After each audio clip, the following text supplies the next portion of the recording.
Okay, so before we begin, here's a disclaimer. This guide is not free-to-play friendly. It relies on high rarity and high level units, but many of these units can be replaced. So free-to-play with a decent number of 5 and 6 stars will be fine, but you can't use 4 stars only with this strat. Alright, so without further ado, this is my Risk 18 clear of Contingency Contract number 0 permanent stage. With a description for the timestamps, and first let's start with the team composition. Okay, so first let's talk about Nian. She's at Elite 2 level 40 with skill 2 at Mastery 1. She's honestly pretty useless, her DPS is worthless, and a better replacement with her would be Hoshiguma, and a worse replacement, any defender would work. Even Kuwara, honestly, she's pretty useless. Next there is Neural at Elite 2 level 20 with skill 1 at Mastery 1. Because of her placements, she can only be replaced by someone like Gummy, and even so, I don't recommend it unless you have Gummy at like max level or something. She is very important to the strat, and honestly, I would level her up a little bit more. Maybe Mastery 2 would help because Saria is dying. Okay, so then there is Saria at Elite 2 level 80 with skill 1 at Mastery 3. You don't need her to be this high leveled, I think, but in order for that to work, you would need your Neural to be a higher level. At the very least, Mastery 3 is recommended. Technically, you could replace Saria with any other healing defender, but all of the other healing defenders will die way too quickly. So now that we are done with our defenders, let's talk about our vanguards. Siege at Elite 1 level 70 with skill 2 level 4.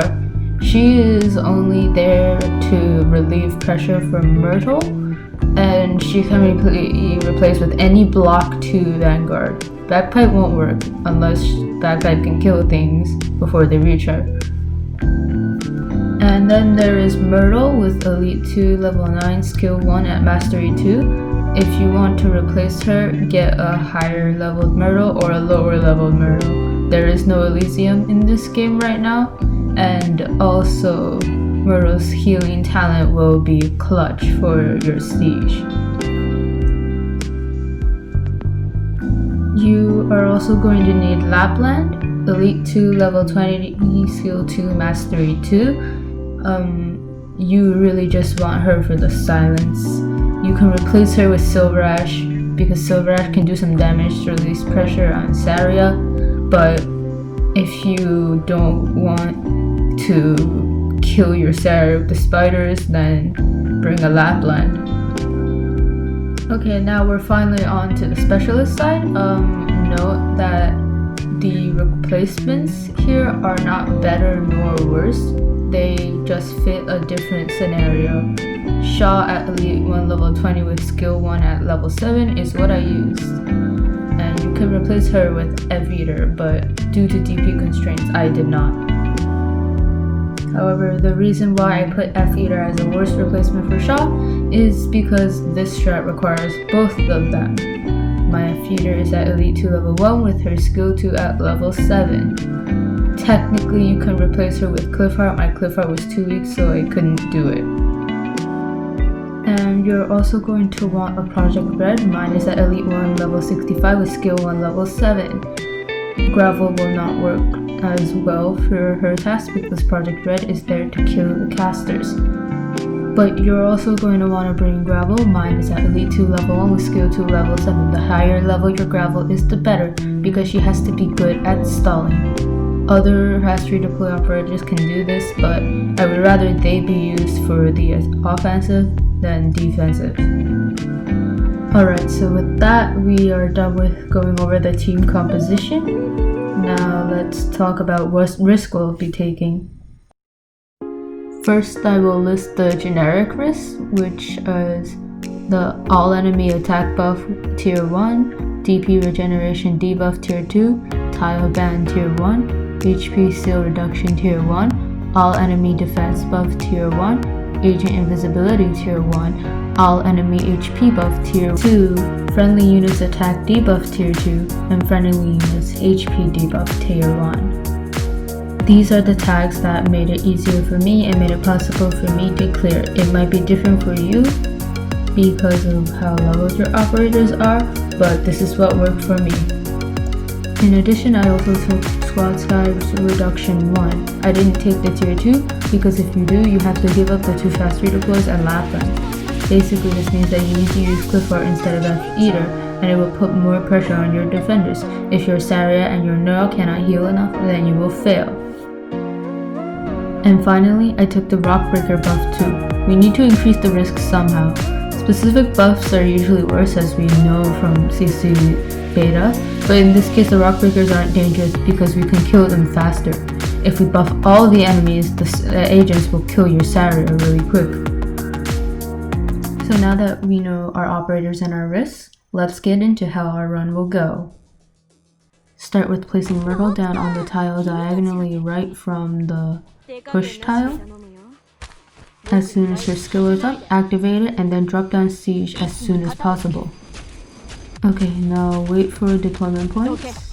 When the third guy steps his foot into the box in front of Siege, put down Shaw and keep on spamming Myrtle's skill. Now when you have enough deployment points, just put down Saria at the bottom of the top lane.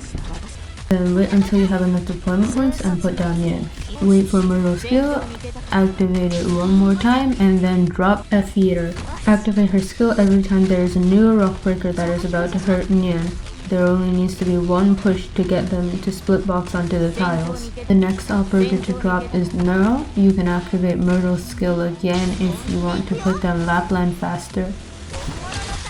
But be warned that there is a chance of failure if the skill runs out and Myrtle gets blocked by the shield guy and not one of the weaker sword dudes, then she will die and you're gonna have to restart.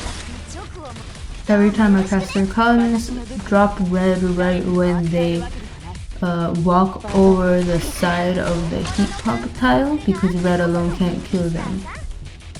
Sometimes heat pump RNG just hates you, so in that case just drop gravel down. Because Myrtle can accidentally die sometimes if the wrong enemies get caught up with her, you can just have her block one of the weak guys and just don't use her skill until the end of the round. Alright, so now the bigger Rockbreaker is here. Right before the big Rockbreaker gets to Nian, activate her skill too because the agents are going to do a lot of damage to Saria, and if we split up the healings, then one of the two defenders will die. I skipped the second Rockbreaker that goes to the top because it's pretty to deal with, but the third Rockbreaker, once it goes down, it's going to one-shot your Siege, and in that case drop down Gravel and pray for Shaw to activate her skill, and hopefully it doesn't manage to go fast. During this run my Nian died, but it doesn't matter because Heat Pump RNG saved me. Either way, make sure that Saria is clear before the Rockbreaker comes because it's going to target your Saria. Now all you need is stall until the Rockbreaker dies, which is relatively easy. Then put down whatever units you have to get rid of the final enemy and you have a clear!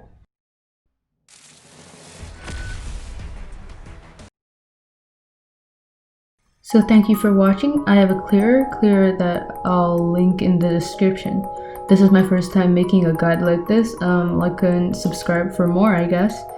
It's also a video for the contingency contest. So if you could like and comment in the link I'll put in the description, you get a virtual cookie. That's it from me today, and good luck, Doctors!